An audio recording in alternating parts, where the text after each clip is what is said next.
سورہ مائدہ کی آیت نمبر 33 ہے۔ اعوذ باللہ من الشیطان الرجیم، بسم اللہ الرحمن الرحیم۔ انما جزاء الذین یحاربون اللہ ورسولہ وَيَسْعَوْنَ فِي الْأَرْضِ فَسَادًا أَن يُقَتَّلُوا أَوْ يُصَلَّبُوا أَوْ تُقَطَّعَ أَيْدِيهِمْ وَأَرْجُلُهُم مِّنْ خِلَافٍ أَوْ يُنفَوْا مِنَ الْأَرْضِ ذلك لهم خزي في الدنيا ولهم في الآخرة عذاب عظيم۔ صدق اللہ العظیم۔ ان لوگوں کی جو اللہ اور اس کے رسول سے جنگ کرتے ہیں اور زمین میں فساد مچانے کی کوشش کرتے ہیں، سزا یہ ہے کہ ان کو قتل کیا جائے یا ان کو سولی چڑھا دیا جائے یا ان کے مخالف اطراف سے ہاتھ اور پاؤں کاٹ ڈالے جائیں یا ان کو زمین سے بدر کر دیا جائے۔ یہ ان کے لیے دنیا میں رسوائی ہے اور آخرت میں بڑا عذاب ہے ان کے لیے۔ صلی اللہ علیہ وسلم۔ گزشتہ آیات میں آدم علیہ السلام کے بیٹوں کا قصہ اور پھر انسانی جان کی حرمت، اس کا تذکرہ آیا تھا۔ یہی حکم بتدریج آگے بڑھ رہا ہے کہ جو آدمی دنیا میں کسی انسانی جان کا احترام نہیں کرتا اور اس جان کو لینے کی کوشش کرتا ہے، اس کی صورتیں مختلف ہیں۔ ایک صورت یہ ہے کہ ویسے ذاتی دشمنی یا عداوت کی بنیاد پر کسی کو قتل کر دیا جائے، اس کے نتیجے میں تو قصاص آتا ہے، اس کے احکامات آگے تفصیل سے کچھ آئیں گے۔ اور دوسری صورت یہ ہے کہ جیسے کوئی ڈاکو ہوتا ہے وہ یہ کام کرے۔ تو جو آج کی آیت ہم نے تلاوت کی ہے، اس کے اندر بنیادی طور سے حرابہ اور ڈاکوؤں کی جو ڈاکہ زنی ہے، اس کی سزا کا تذکرہ ہے۔ اس سے آگے پھر چوری کی سزا کا تذکرہ بھی آئے گا۔ شریعت میں ان سزاؤں کو حدود کہا جاتا ہے۔ حد کا مطلب ہوتا ہے روکنا، حدود اور تعزیرات۔ اللہ تعالیٰ نے ان کو حدود اس لیے بنایا ہے کہ اس کی وجہ سے مجرم جرم سے رک جایا کرتا ہے۔ حد کا تصور ہی انسان کو لرزہ دیتا ہے۔ جس معاشرے میں حدود کا نفاذ ہو جاتا ہے، یعنی اللہ کی جانب سے کچھ جرائم کی طے کردہ سزائیں۔ حد کیا ہے؟ اللہ کی جانب سے، شریعت کی جانب سے کچھ جرائم کی طے کردہ سزائیں ہیں، وہ حد ہے۔ اگر ان حدود کا نفاذ معاشرے میں ہو جائے تو معاشرہ امن کا گہوارہ بن جاتا ہے، جنت نظیر ہو جاتا ہے۔ یعنی اس دنیا میں رہتے ہوئے انسان جتنا سکون پا سکتا ہے، اتنا سکون اسے اس معاشرے میں ملتا ہے جہاں حدود کا نفاذ ہوتا ہے۔ اسی لیے سرکار دو عالم صلی اللہ علیہ وسلم نے ارشاد فرمایا، اقامت حد من حدود اللہ خیر من مطر 40 لیلہ۔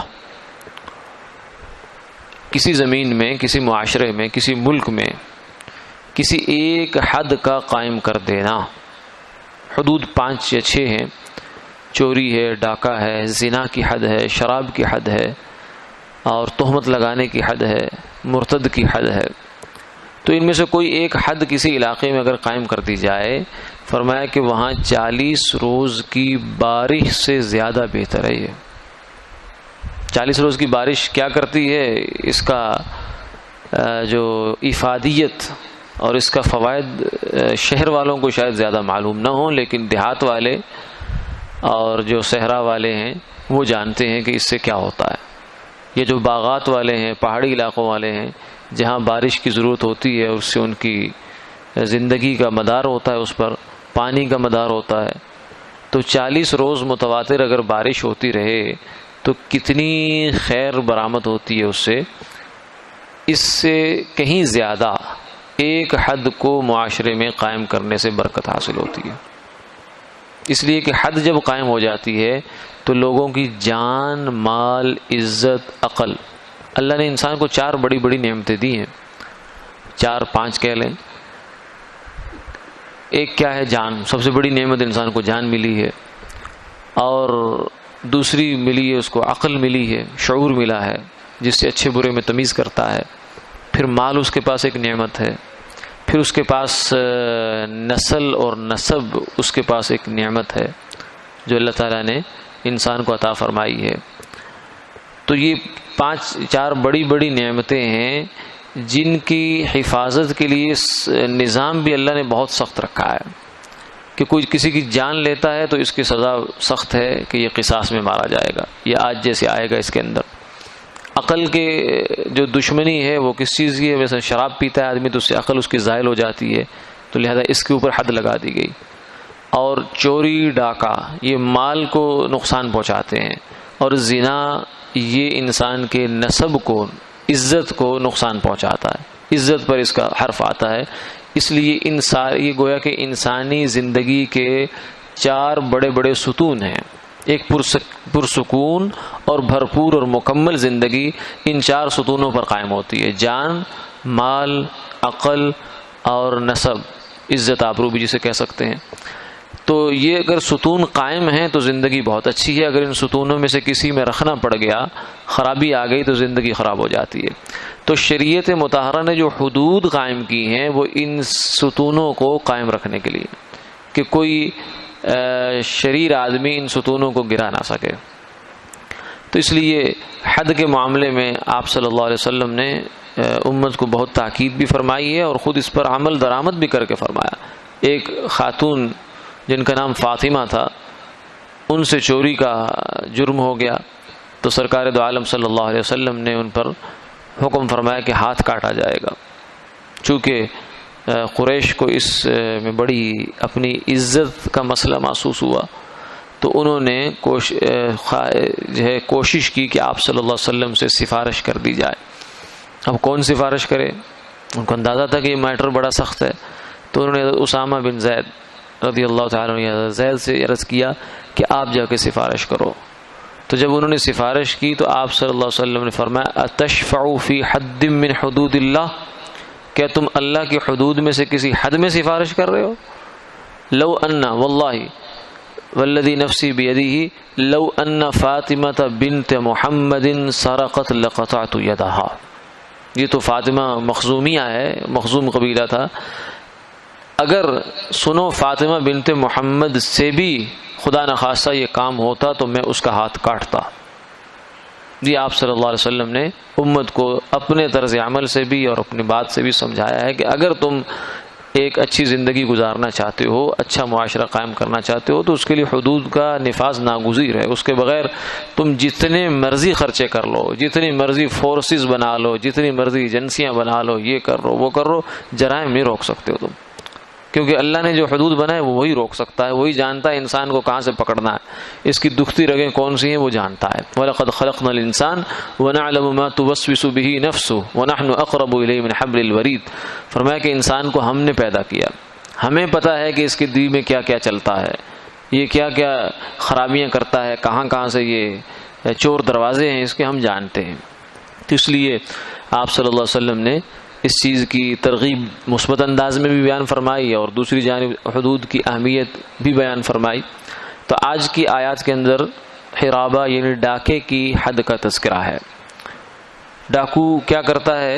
وہ اپنا ایک جتھا بنا کر، بالعموم ایک آدھ آدمی ڈاکہ مشکل ہوتا ہے، 2-4 مل کر یہ کام کرتے ہیں، تو وہ لوگوں کی جان کے لیے اور مال کے لیے، عزت آبرو کے لیے خطرہ بن جایا کرتے ہیں۔ تو اس جرم کی سزا شریعت نے بہت سخت رکھی ہے۔ فرمایا کہ اگر تو وہ ڈاکو ایسے مرحلے میں کہ ابھی تک انہوں نے کوئی کارروائی نہیں کی اور پکڑے گئے، تو ایسی صورت میں ان کی سزا یہ ہے کہ ان کو جیل میں ہمیشہ کے لیے بند کر دو۔ یعنی ڈاکے کے لیے وہ تیار تھے لیکن ابھی کوئی عملی کارروائی کی نہیں انہوں نے کہ پکڑے گئے، تو لہذا اب ان کو اس زمین پر زندہ رہنے کا یعنی آزاد پھرنے کا حق حاصل نہیں ہے۔ اور اگر انہوں نے مال لے لیا ہے، کسی کو کچھ نہیں کہا، جان وغیرہ کو کچھ نہیں کہا کسی کی، صرف مال لیا ہے، تو اس صورت میں یہ چوری سے بڑھ کر جرم ہے۔ چور کا تو صرف بایاں ہاتھ کاٹا جاتا ہے، لیکن جو یہ ڈاکو ہے ان کے دایاں ہاتھ بایاں پاؤں، اور بایاں ہاتھ یا بایاں ہاتھ اور دایاں پاؤں، اس طریقے سے مخالف سمت میں ان کی دونوں چیزیں کاٹی جائیں گی ڈاکو کی۔ اگر صرف مال لیا ہے کسی سے، جان کو کچھ نہیں کہا، اور اگر مال بھی لیا ہے اور جان بھی لی ہے، تو پھر ان کی سزا یہ ہے کہ ان کو سولی پہ لٹکایا جائے۔ سولی کیا ہوتی ہے؟ ایک بڑی لکڑی ہوتی ہے، سلیب ہوتی ہے، یہ جو عیسائیوں کی جیسے ہوتی ہے، اس کے اوپر ان کو لٹکا کر ان کے پیٹ کو اور ان کو زندہ لٹکایا جائے گا، اور ان کو نیزوں کے ساتھ مارا جائے گا، اور ان کی لاشوں کو وہیں لٹکتے چھوڑا جائے گا حتیٰ کہ یہ لوگوں کے لیے عبرت کا نشان بن جائیں۔ اب آپ تصور کیجئے کہ اگر کسی ڈاکو کے ساتھ ایسا ہو جائے تو اس معاشرے میں کوئی ڈاکو بننے کی کوشش کرے گا؟ نہیں ہو سکتا۔ یہ اللہ تعالیٰ کا نظام ہے جو انسان کی جو جرم کو اس کی تہہ کے اندر سے نکالتا ہے، ورنہ اس کے علاوہ جو ہم جن طریقوں سے ڈاکوؤں کو قابو کرنے کی کوشش کرتے ہیں اس سے وہ نہیں ہوتے قابو۔ اور چوتھی صورت یہ ہے کہ اس نے مال نہیں لیا، صرف قتل کیا ہے، یعنی ڈاکے میں آگے کوئی بندہ ان کے ساتھ آگے مزاحمت کی ہے، اس نے اس کو مار دیا، تو یہ صرف قتل ہے، تو اس قتل کے نتیجے میں ان کو بھی قتل کیا جائے گا۔ یہاں صرف قتل قصاصاً ہے، کیونکہ جان کے بدلے جان وہ یہاں لی جائے گی۔ سولی ان کو نہیں چڑھایا جائے گا کیونکہ ان کا جرم صرف ایک ہے۔ سولی اس وقت چڑھایا جائے گا جب ڈبل جرم ہو جائے، قتل بھی کیا، مال بھی لیا، اور صرف مال لیا تو پھر ہاتھ پاؤں کاٹے جائیں گے، اور کچھ نہیں کیا، صرف ڈاکے کے لیے کھڑے ہو گئے تیار ہو کر، وہاں سے پکڑے گئے، کارروائی سے پہلے پکڑے گئے، تو اس صورت میں ان کو جیل کے اندر ڈال دیا جائے گا۔ فرمایا کذالک لہم خزی فی الدنیا، یہ ان کے لیے ذلت ہے، رسوائی ہے دنیا کے اندر۔ یعنی جو آدمی لوگوں کی جان اور مال کے ساتھ یہ معاملہ کرتا ہے، اس کو لینے کی کوشش کرتا ہے، تو اس کا نتیجہ یہی ہے کہ دنیا میں اس کو ذلیل و رسوا کر دیا جائے۔ وَلَهُمْ فِي الْآخِرَةِ عَذَابٌ عَظِيمٌ، لیکن اسے یہ نہ سمجھیں کہ دنیا میں معاملہ مکتا چکتا ہو گیا، نہیں، بلکہ آخرت میں بہت بڑا عذاب ان کے لیے تیار ہے۔ آخرت کا عذاب اپنی جگہ ہے، لیکن یہ ان کے ساتھ جو کچھ ہونے جا رہا ہے یہ دنیا کے اندر ہے۔ آگے فرمایا إِلَّا الَّذِينَ تَابُوا مِن قَبْلِ أَن تَقْدِرُوا عَلَيْهِمْ، حدود میں ویسے تو ضابطہ یہ ہے کہ جب ایک آدمی کسی جرم کا مرتکب ہو گیا تو محض توبہ سے وہ حد اس سے ساقط نہیں ہوتی، اگر وہ شرعی طریقے سے ثابت ہو جائے۔ توبہ کا معاملہ اس کا اور اللہ کا ہے۔ جیسے مثلا ایک آدمی نے چوری کی اور دلیل سے، بینہ سے یہ بات ثابت ہو گئی کہ چوری کی ہے اس نے، اب اگر وہ سچے دل سے توبہ بھی کر لے تو اس سے حد معاف نہیں ہوگی، ہاتھ اس کا بہر صورت کٹے گا۔ ہاں اللہ قیامت والے دن اس کو جو آخرت میں معاملہ ہے وہ اللہ کا اور اس کا وہ اپنا صاف ہو جائے گا، لیکن دنیا میں اس کے اوپر حد کا نفاذ کیا جائے گا۔